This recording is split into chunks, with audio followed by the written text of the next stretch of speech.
बहुत समय पहले दुनिया के नक्शे पर एक ऐसा राज्य था जिसका नाम इतिहास की किताबों में नहीं मिलता, क्योंकि उस राज्य की हिफाजत तलवारें नहीं किस्मत करती थीं। कहते हैं वहाँ एक राजा था जो अपनी बेटियों को सोने चांदी नहीं बल्कि दुनिया की सबसे अनोखी तालीम देता था। लेकिन किस्मत जब किसी का इम्तिहान लेती है तो ज्ञान भी कम पड़ जाता है। और फिर एक दिन एक सवाल ने उसकी अपनी ही बेटी की जिंदगी बदल दी और शुरू हुआ लाल नाम के रहस्यमयी श्राप का तूफान। कहानी शुरू होती है राजा के दो बेहद सुंदर बेटियों से। राजा अपनी बेटियों से दुनिया की हर खुशी से ज्यादा प्यार करता था। एक दिन राजा ने दोनों को अपने दरबार में बुलाया और सवाल किया, मेरी राजकुमारियों बताओ किसके कारण आज राज कर रही हो। बड़ी राजकुमारी ने कहा, आपके कारण पिताजी। पर छोटी बेटी की आवाज में अजीब सा आत्मविश्वास था, मैं अपनी किस्मत के कारण कर रही हूँ पिताजी। ये जवाब राजा के दिल पर हथौड़े की तरह लगा। राजा का गुस्सा फूट पड़ा। उसने आदेश दिया, जाओ इस राज्य का सबसे मूर्ख लड़का खोज कर लाओ, उसी से इसका विवाह होगा। मंत्री निकल पड़ा। एक लड़का उसी डाल पर बैठकर उसी डाल को काट रहा था। मंत्री ने उसे देखते ही पकड़ लिया। उसने राजा के सामने लड़के को पेश करते हुए कहा, महाराज इससे बड़ा मूर्ख कोई नहीं हो सकता। ये जिस डाल पर बैठा था उसी को काट रहा था। राजा ने देखा और समझ गया और छोटी बेटी की शादी उसी लड़के से कर दी गई। दोनों चलते चलते एक शापित झील के किनारे पहुंचे। झील शांत थी, लेकिन उसकी खामोशी ऐसी थी जैसे वह सदियों से कोई भयानक सच छिपाए बैठी हो। अचानक लड़के ने झील की सतह पर लाल लाल चमकते हीरे तैरते हुए देखे। उसकी आंखें लोभ से चमक उठीं। राजकुमारी ने घबराकर उसे रोकते हुए कहा, इसे मत छुओ, ये झील अशुभ है। लेकिन लालच के आगे उसकी कोई बात नहीं चली। लड़के ने एक लाल हीरा उठा लिया और उसी पल से उनकी किस्मत का अंधेरा सफर शुरू हो गया। दूसरे राज्य में पहुंचकर वह मूर्ख लड़का राजा के दरबार में दरबान बन गया। एक दिन दरबार में जुए का खेल चला तो उसने वह लाल हीरा दांव पर रख दिया। सबकी आंखें उस लाल की चमक में खो गईं और मूर्ख की किस्मत अचानक पलट गई। कुछ ही दिनों में उसने उस लाल से बहुत रुपए जीत लिए। दरबारियों की ईर्ष्या भड़क उठी और यह बात राजा तक पहुंची। राजा ने हीरा देखा तो उसने बिना देर किए हीरा छीन लिया और इसे अपनी बेटी को दे दिया।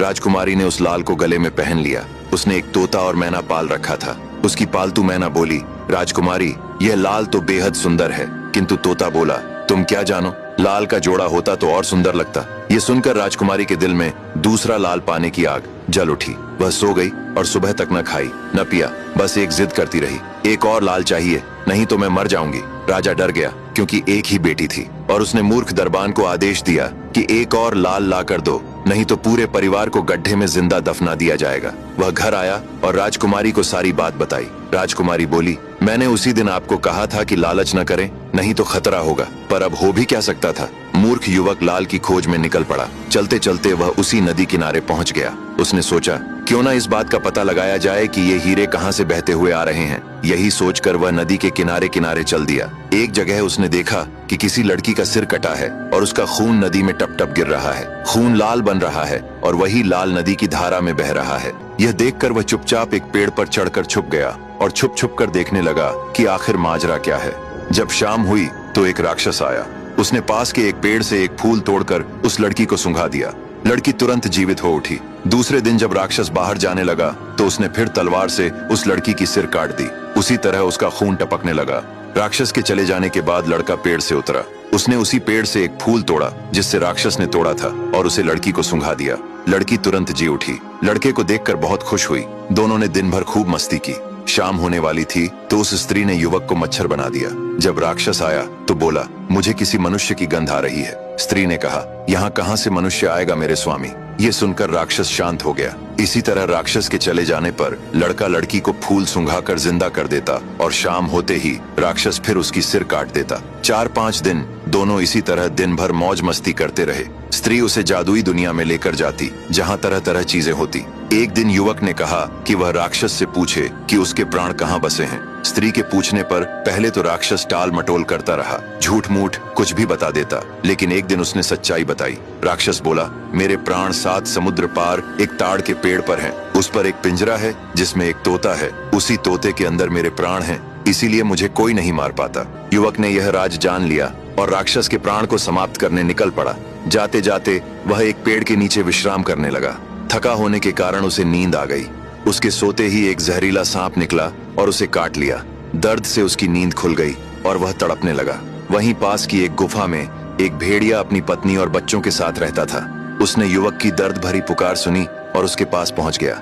उसने देखा कि युवक को किसी जहरीले सांप ने काट लिया है। भेड़िया बोला, भाई तुम कौन हो ये तो मैं नहीं जानता, पर तुम्हें बचाना मेरा कर्तव्य है। भेड़िया युवक को अपनी गुफा में ले गया। उसकी पत्नी एक मनुष्य को देखकर डर गई। भेड़िए ने कहा, डरो मत, यह एक भला मनुष्य है, हमें इसकी जान बचानी होगी और इसका एक ही उपाय है। अगर पहाड़ के उस पार रहने वाली विषारिणियों के सिर का गूदा मिल जाए तो इसकी जान बच सकती है। भेड़िए ने देर किए बिना अपनी पत्नी से कहा, मैं अभी विषारिणी के पास जाता हूँ, तुम इस मनुष्य की देखभाल करती रहना। भेड़िया पहाड़ की दूसरी तरफ पहुंचा। वहां का दृश्य किसी दूसरी दुनिया जैसा था। अचानक सामने एक प्राणी आई जिसका निचला हिस्सा चमकीले मोर जैसा था और ऊपर का हिस्सा स्त्री का। वह गरज कर बोली, कौन है जो विषारिणी की भूमि में पैर रखने की हिम्मत करता है? भेड़िया कांपते हुए बोला, हे देवियों, मैं आपकी शरण में आया हूँ। एक मनुष्य मर रहा है, कृपा करके उसकी मदद करें। विषारिणियों की टोली इकट्ठी हो गई। फिर उनकी मुखिया धीरे से मुस्कुराई और बोली, ठीक है भेड़िए, हम सहायता करेंगे, लेकिन एक शर्त है। भेड़िया बोला, कैसी शर्त? मुखिया बोली, जिस मनुष्य को तुम बचाना चाहते हो, वह जिस राक्षस का नाश करने निकला है, वह साधारण राक्षस नहीं है, वह हमारी रानी का शत्रु है। राक्षस जब मरेगा तब तुम हमें उसका प्राण मृत्यु का चक्र लाकर दोगे। भेड़िया चौंक गया। प्राण मृत्यु का चक्र? वह क्या है? विषारिणी बोली, राक्षस के तोते में उसका प्राण बसा है। जब वह प्राण नष्ट होगा तो उससे एक प्रज्वलित शक्ति निकलेगी। उसे एक शीशी में बंद करके मुझे सौंपना होगा, तभी मैं उस मनुष्य की मदद करूंगी। भेड़िया समझ गया कि सौदा कठिन है, लेकिन युवक को बचाने के लिए वह तैयार था। उसने सिर झुकाकर कहा, मैं यह सौदा स्वीकार करता हूँ। विषारिणी मुस्कुराई, ठीक है, चलो तुम्हारे मित्र को बचा देते हैं। विषारिणी हवा में उड़ी। उनके चमकदार पंखों से रोशनी बरस रही थी। भेड़िया उन्हें अपनी गुफा की ओर ले आया। गुफा में सांसें टूटती हुई युवक पड़ा था। विषारिणी ने अपनी उंगली के नाखून से अपने सिर से थोड़ा सा नीला गूदा निकाला और युवक के घाव पर लगाया। क्षण भर में घाव से धुआं उठने लगा और फिर काला झर बाहर निकलकर जमीन पर टपकने लगा। युवक ने पहली बार आंखें खोली। वह खोई हुई आवाज में बोला, मैं बच गया। विषारिणी बोली, हाँ, लेकिन अब तुम्हारी असली परीक्षा शुरू होती है। राक्षस के तोते में बसे हुए प्राण को अगर तुम मारने में कामयाब होते हो तो उससे निकलने वाली जीवन मृत्यु चक्र ऊर्जा मुझे देनी होगी। युवक बोला, आपकी कृपा से मेरी जान बची है, मैं इस उपकार का बदला जरूर चुकाऊंगा। उस राक्षस ने लड़की को वर्षों से कैद कर रखा है, मैं उसे भी आजाद कराऊंगा। तभी विषारिणी ने एक और भयानक बात कही।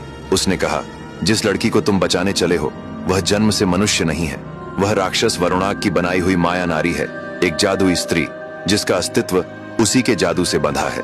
अब ध्यान से सुनो, यहाँ से 2.5 दिन की दूरी पर विषधारों का देश समंदाल है।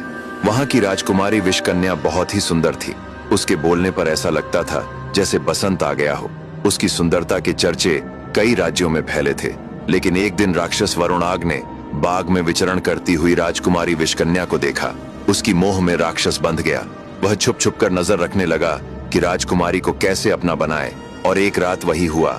वह सोती हुई राजकुमारी को उठा लाया और उससे प्रेम संबंध बनाने को कहा। राजकुमारी ने जब मना किया तो उसने उसे मारकर उसका सिर काट दिया और विषधारों की सरहद पर रख आया। विषधारों की कुलदेवी इससे बहुत नाराज हुई और उन्होंने उसे श्राप दिया, जैसे तुमने निर्दयी होकर राजकुमारी का सिर काटा है, वैसे ही अब तुम अपने शरीर से एक स्त्री बनाओगे और हर दिन उसका सिर अपने ही हाथों से काटकर फिर उसे जिंदा करोगे। उसके आंसू और खून से लाल हीरे बनते रहेंगे और हर एक हीरा तुम्हें एक क्षण की जिंदगी देता रहेगा। विषारिणी के शब्दों ने युवक के दिल में तूफान खड़ा कर दिया। उसने कभी सोचा भी नहीं था कि जिस लड़की को बचाने के लिए वह जान देने को तैयार है, वह असल में एक माया है और उसका हर सांस, हर आंसू राक्षस वरुणाग के जादू से बंधा हुआ है। युवक की आंखों में दर्द तैर आया। वह बोला, अगर वह माया भी है तो क्या उसकी पीड़ा असली नहीं? विषारिणी ने कहा, पीड़ा वही असली है जो दिल में उठती है।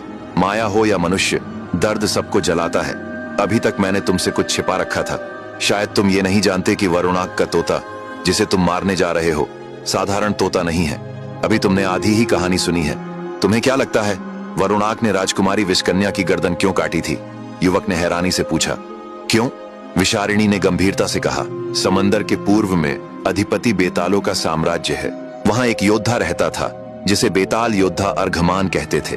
वह इतना बलशाली था कि बड़े बड़े दिग्गज हाथियों को एक पटकनी में मात दे देता था। जब राजकुमारी विषकन्या जवान हुई तो उसकी अद्वितीय सुंदरता की ख्याति दूर दूर तक फैल गई। उसकी खूबसूरती के चर्चे इतने मशहूर हुए कि यह बात आखिरकार बेतालों के साम्राज्य तक भी पहुंच गई। एक दिन राजकुमारी के पिता विषधारों के राजा ने एक प्रतियोगिता का आयोजन किया जिसमें एक खतरनाक नाग से लड़ाई करनी थी। अर्घमान ने भी इस प्रतियोगिता में भाग लिया और उस नाग को थोड़ी ही देर में हरा दिया जिसे बड़े बड़े वीर नहीं हरा पाए थे। यह देखकर राजा बहुत प्रसन्न हुए और राजकुमारी भी उस पर अपना दिल हार बैठी। धीरे धीरे दोनों के दिलों में प्रेम पनपने लगा और दोनों छुप छुप कर मिलने लगे, लेकिन किस्मत को शायद कुछ और ही मंजूर था। एक दिन राजकुमारी विषकन्या पर राक्षस वरुणाग की नजर पड़ गई और वह भी उसकी सुंदरता के पाश में बंध गया। वह उस पर छुपकर नजर रखने लगा। एक रात वह राजकुमारी को उठा लाया। जब उसने राजकुमारी से प्रेम संबंध बनाने को कहा तो राजकुमारी ने मना करते हुए अपने प्रेमी अर्घमान के बारे में बता दिया। यह सुनकर राक्षस इतना कुपित हुआ कि उसने राजकुमारी की गर्दन काटकर उसके राज्य की सरहद पर रख दी और अर्घमान को भी हराकर अपनी शक्ति के बल पर एक तोता बना दिया। फिर उसने अर्घमान के प्राण निकालकर उसी तोते के भीतर अपना प्राण छिपा दिया और उसे 7 समंदर पार ले जाकर रख दिया। तो तुम जिसे एक साधारण तोता समझ रहे हो वह असल में राजकुमारी विषकन्या का प्रेमी अर्घमान है। नौजवान ने राजकुमारी विषकन्या और अर्घमान की कहानी सुनी तो राक्षस वरुणाग को मारने के लिए और भी उतावला हो गया। फिर भी विषारिणी ने कहा, अगर तुम उसे मारना ही चाहते हो तो यह बहुत कठिन राह है। फिर उसने एक सेब निकाला और नौजवान को देते हुए कहा, इसे खा लो। इसे खाते ही तुम एक शक्तिशाली योद्धा में बदल जाओगे। यह रास्ता बहुत कठिन है और इसे पार करने में यह सेब तुम्हारी मदद करेगा। इस माया नगरी में जब तक रहोगे तुम बिना खाए पिए कई दिनों तक जिंदा रहोगे। इसका असर तुम पर बना रहेगा। यहाँ से दक्षिण दिशा में तुम्हें काली आत्माओं की झील मिलेगी। तुम उस झील के किनारे जाकर खड़े रहना। कुछ देर बाद एक नाव आएगी। उसका माझी जैसा भी दिखे उससे मत डरना और न ही उससे कुछ बोलना। जब तुम झील पार कर लोगे तो वहां से उत्तर दिशा में चलते जाना। लगभग 2.5 दिन की दूरी पर तुम्हें छाया मालिनियों का देश मिलेगा। उनसे सावधान रहना। वे जितनी सुंदर हैं उतनी ही खतरनाक भी। वे इंसानों की आत्मा खाती हैं। वहां पहुंचते ही तुम किसी भी सुंदरी से कहना कि तुम उनकी रानी से मिलना चाहते हो और रानी से मिलते ही यह सिक्का देना। उसके बाद वह तुम्हें राह दिखाएगी। युवक ने सेब और सिक्का लिया और विषारिणी को अपनी जान बचाने के लिए धन्यवाद दिया। फिर भेड़िए ने भी उसे अपनी करुण आंखों से देखते हुए विदा किया। अब वह मूर्ख युवक एक योद्धा के रूप में आगे बढ़ा। रात काली थी, तेज बारिश हो रही थी। वह बढ़ता गया और कई दिनों तक चलने के बाद काली आत्माओं की झील में पहुंचा। थोड़ी देर बाद एक नाव आती हुई दिखाई दी। उसका मांझी एक निशाचर था। झील से अजीब दुर्गंध उठ रही थी और काली आत्माएं चारों तरफ उड़ रही थीं। युवक चुपचाप बैठा सब कुछ देख रहा था। तभी एक बड़ा काला कौवा आया। निशाचर ने अपनी एक आंख निकालकर उसे दे दी और कौवा लेकर उड़ गया। थोड़ी देर बाद झील का पानी चीरती हुई एक विशालकाय अंधकरणी ऊपर निकली। उसने जोर से कहा, ठहरो, पहले मुझे खून दो, फिर आगे बढ़ो। युवक का चेहरा भय से पीला पड़ गया, लेकिन निशाचर ने बिना हिचकिचाए अपनी कटार निकाली और अपनी हथेली चीरकर कुछ बूंदे खून की उस रहस्यमयी झील में टपका दी। देखते ही देखते पानी लाल रक्त में बदल गया। अंधकरणी ने वह रक्त पिया और संतुष्ट होकर फिर झील में समा गई। इसके बाद निशाचर युवक को एक ऐसे दरिया में ले आया जहां पानी में विचित्र जीव तैर रहे थे। कुछ मछलियां कौं की तरह काली और भयानक थीं, कुछ चमगादड़ के जैसी डरावनी थीं और कुछ विशाल कछुए ऐसे थे कि जिन्हें देखकर ही रोंगटे खड़े हो जाएं। युवक इन अजीब जीवों को पार करते हुए आगे बढ़ता गया। एक दिन और एक रात की यात्रा के बाद निशाचर उसे छाया मालिनियों के घाट पर छोड़कर अदृश्य हो गया। वहां से कुछ दूर चलने पर एक आती हुई बुढ़िया दिखी जो एक छोटे बिल्ली के बच्चे को लिए हुए थी। उसने कहा, बेटा तुम कौन हो? युवक ने उसे प्रणाम करते हुए कहा, माई, मैं एक मुसाफिर हूँ और मुझे यहाँ की रानी से मिलना है। बुढ़िया बोली, बेटा मैं तुम्हारी जरूर मदद करूंगी, बल्कि मैं तुम्हें रानी तक ले जाऊंगी, पर जरा इस बिल्ली के बच्चे को थोड़ी देर संभाल लो। मैं नीचे के झरने से पानी पीकर आती हूँ। युवक ने उस नन्हे बिलाव शावक को करुणा सहित उठाया और उसे अपनी हथेलियों में थाम कर स्नेह से सहलाने लगा। तभी अचानक बारिश होने लगी, लेकिन जैसे ही बारिश की पहली बूंद उस बिल्ली के बच्चे पर गिरी, मानो कोई प्राचीन श्राप जाग उठा।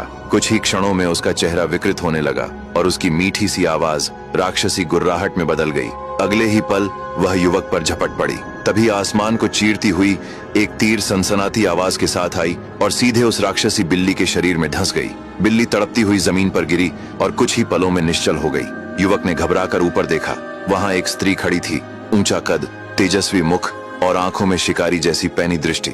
युवक ने हाथ जोड़कर कहा, देवी, आपने मेरी प्राण रक्षा की, मैं आपका ऋणी हूँ। आप कौन हैं? स्त्री ने उत्तर दिया, मैं इस राज्य की वंशाया रक्षिका हूँ। आज तुम्हारा भाग्य बलवान था जो तुम मृत्यु के मुख से बच निकले। जिसे तुम साधारण वृद्धा समझ रहे थे, वह एक डायन है। बुढ़ापे में वह स्वयं शिकार नहीं कर पाती, इसलिए राहगीरों को अपने जाल में फंसाकर उन्हें खा जाती है। इतना कहते ही उसने अपने कान से सांप के आकार का कुंडल निकाला और जमीन पर फेंक दिया। क्षण भर में वह कुंडल फुफकारता हुआ एक विशाल नाग बन गया। नाग ने फुर्ती से झपट्टा मारा और झाड़ियों में छिपी डायन को कस लिया। डायन की चीखें पूरे जंगल में गूंज उठीं। वंशाया रक्षिका ने मंत्रोच्चार किया और उस डायन को एक मंत्रबद्ध शीशी में बंद कर लिया। कुछ क्षण बाद युवक बोला, मैं कई दिनों की कठिन यात्रा करके यहाँ पहुंचा हूँ। आपकी महारानी से भेंट करना चाहता हूँ। स्त्री ने गहरी दृष्टि से उसे देखा और बोली, यदि तुम्हारा उद्देश्य सच्चा है तो मैं स्वयं तुम्हें महारानी के पास ले चलूंगी। उसने जोर से ताली बजाई। अगले ही पल आकाश गर्जना से कांप उठा। बादलों को चीरता हुआ एक विशालकाय ड्रैगन नीचे उतरा। दोनों उसकी पीठ पर सवार हुए और राजधानी की दिशा में उड़ चले। राजधानी पहुंचकर युवक को महारानी के सामने लाया गया।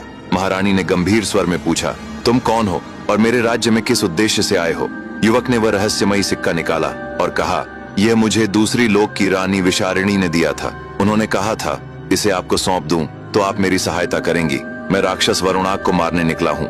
ये सुनते ही महारानी चौंक कर बोली, तुम जिस मार्ग पर चले हो वह मृत्यु से भी अधिक भयानक है। फिर भी मैं तुम्हारी सहायता करूंगी, लेकिन इस रूप में गए तो राक्षस और दानव तुम्हें जीवित नहीं छोड़ेंगे। कुछ क्षण रुककर महारानी बोली, पर एक उपाय है। वर्ष में एक बार राक्षस अपने इष्ट देव की पूजा करते हैं। उस दिन वे अपने स्वामी को बकरे के रक्त से स्नान कराते हैं। वह बकरा साधारण नहीं होता, वह 7 कुंवारी छाया मलिनियों की आत्माओं से रचा जाता है। इसी कारण मेरे राज्य की 7 निर्दोष सुंदरियां हर वर्ष बलि चढ़ जाती हैं और मैं चाहकर भी उनकी सहायता नहीं कर पाती। इस बार जब राक्षस बकरा लेने आएंगे तो मैं तुम्हें उसके बालों में जूं बनाकर छुपा दूंगी। तुम उसी के साथ उस द्वीप पर पहुंच जाओगे जहां वरुणाग ने तोते में अपना प्राण छुपा रखा है। युवक महारानी के आदेश पर उसी राज्य में रुक गया। दिन ढलते रहे और फिर आ पहुंची अमावस्या की वह काली रात, जब चांद भी आकाश से मुंह मोड़ लेता है और राक्षस अपने स्वामी के लिए रक्त विधि करते थे। रात के अंतिम प्रहर में राज्य के द्वार खुले। लोहे की जंजीरों में जकड़ी 7 कुंवारी छाया मालिनियां कैद करके लाई गईं। उनकी आंखें खाली थीं, होंठ कांप रहे थे। यज्ञ वेदी पर मिट्टी से बनाया गया एक विशाल बकरा रखा गया। कुछ बेताल बैठकर मंत्र पढ़ने लगे और छाया मालिनियों की आत्माएं उनके शरीर से खींच ली गईं। वे आत्माएं काले धुएं की तरह उठीं और एक एक कर उस मिट्टी के बकरे में भर गईं। अचानक धरती कांपी और वह बकरा जाग उठा, एक जीवित सांस लेता राक्षसी बकरा। उसी क्षण महारानी ने युवक को अपने पास बुलाया। उन्होंने कहा, आज वह घड़ी आ गई है जब तुम्हें मनुष्य देह से बदलकर एक जूं बना दूंगी और बकरे के बालों में छुपा दूंगी। बकरा तुम्हें राक्षसों की घाटी तक ले जाएगा, लेकिन उस द्वीप पर पहुंचते ही बकरे से अलग हो जाना। एक दिन और एक रात कहीं छिपे रहना। जब तुम्हारी देह वापस आएगी तो तुम इस शीशी में रखे खून को पी लेना। इससे तुम एक पिशाच बन जाओगे, क्योंकि मनुष्य देह में आगे बढ़े तो तुम किसी राक्षस के हाथ मारे जाओगे। इसलिए पिशाच रूप में वहां से 2.5 दिन की यात्रा करके पूर्व दिशा में जाना। वहां तुम्हें मिलेगा कपालिनियों का देश। उस देश की रानी से कहना कि तुम मेरे भेजे हुए हो। उसका और राक्षस वरुणाग का पुराना बैर है। उसे पता है कि वह तोता कहाँ छुपाया गया है। वही तुम्हें असली राह दिखाएगी। इतना कहकर महारानी उठी। मंत्रों की गूंज गहरी हुई। युवक की देह सिकुड़ने लगी। क्षण भर में वह एक जूं बन गया। उसे राक्षसी बकरे के घने बालों में छुपा दिया गया। कुछ ही देर में बकरे को लेकर रानी सैनिकों के साथ काले समंदर की घाटी पर आई। उधर से कई विशालकाय राक्षस आते हुए दिखे। तट पर पहुंचते ही रानी ने उनका स्वागत किया और बकरा उन्हें सौंप दिया। बकरे को साथ लिए राक्षस आगे बढ़े। भयावह घाटियों और रक्त सुगंध से भरे मार्गों को पार करते हुए वे अंततः काली घाटी पर पहुंच गए। यही वह अभिशप्त स्थल था जहां राक्षसों का सरदार अपने इष्ट देव को बलि चढ़ाता था। उसने विशालकाय बकरे को अंधे पुजारी के हवाले कर दिया। पुजारी की आंखों पर काली पट्टी बंधी थी और उसके होठों से प्राचीन विकृत मंत्र फूट रहे थे।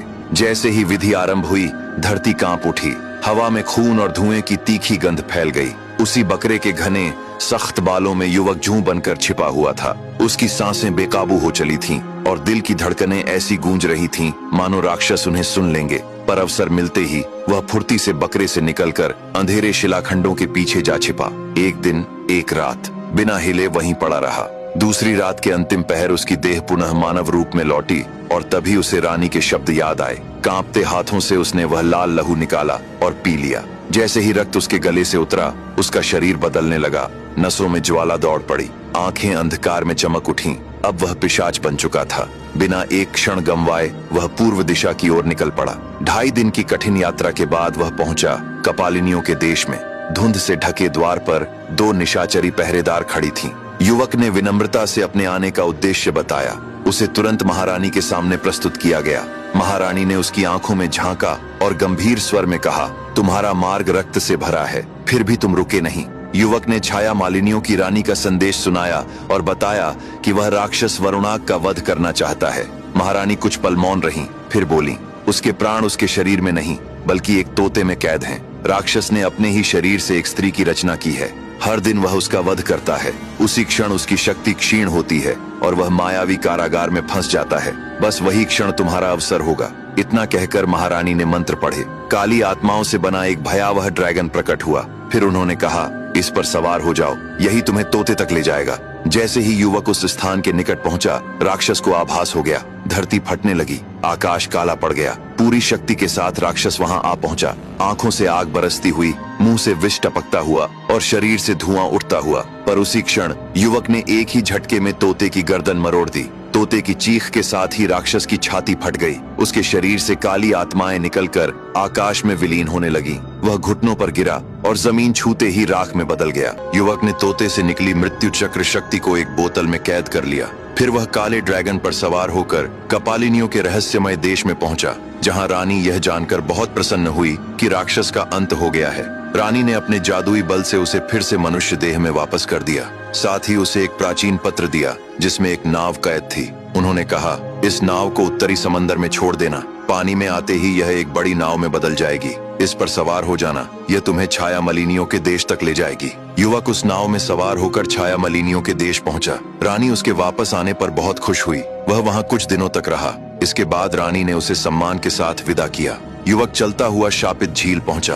कुछ ही देर में एक निशाचर नाव लेकर आया और उसे पार कराया। फिर वह विषारिणियों के देश पहुंचा और रानी को तोते से निकली मृत्यु चक्र शक्ति सौंप दी। रानी उसे पाकर बहुत खुश हुई और उससे कुछ इनाम मांगने को कहा। युवक ने कहा, मैं इस राह पर सिर्फ एक लाल हीरा लेने निकला था। मेरी पत्नी मेरा इंतजार कर रही होगी। रानी उससे इतनी प्रसन्न हुई कि उन्होंने उसे बहुत सारा धन दे दिया। युवक वहां से खुश होकर आगे बढ़ा। रास्ते में उसे वही भेड़िया मिला जिसने उसकी जान बचाई थी। युवक ने उसे धन्यवाद दिया और आगे बढ़ गया। आखिरकार वह उस राज्य में पहुंचा जहां उसकी पत्नी थी। युवक ने राजा को कुछ लाल हीरे सौंपे और फिर अपनी पत्नी को साथ लेकर वहां से चला गया। दोनों ने एक शांत जगह चुनी। वहीं युवक ने एक छोटा सा नगर बसाया, एक सुंदर महल बनवाया और अपनी पत्नी के साथ सुकून भरा जीवन जीने लगा।